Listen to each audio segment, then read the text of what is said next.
Вы на канале Судьба человека. Это будет часть уже вторая. Вот как из гидроизоляционного материала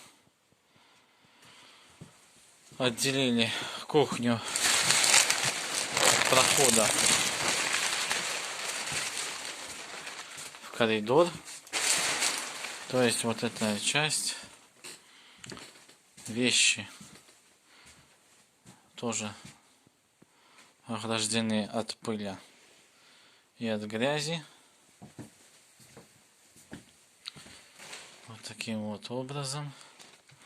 То есть от этой старушки кахлянки будет пыли очень много во время разборки, поэтому все, что чисто и участвует в обиходе людей, спрятано за этим материалом. И вот так вот место подготовили. Завтра начнем демонтаж этой печки и, следовательно, сниму потом видео во время разборки самой печи. Вот так вот.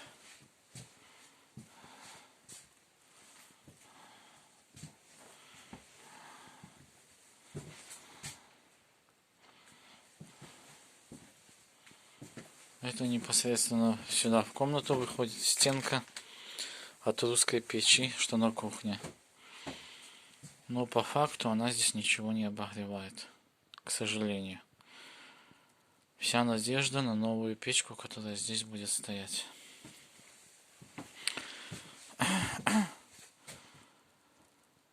Подписывайтесь на канал Судьба человека, чтобы быть в курсе дальнейших событий, которые будут происходить во время изготовления печи камина с большой чугунной духовкой. Всем всего доброго, спасибо за просмотр.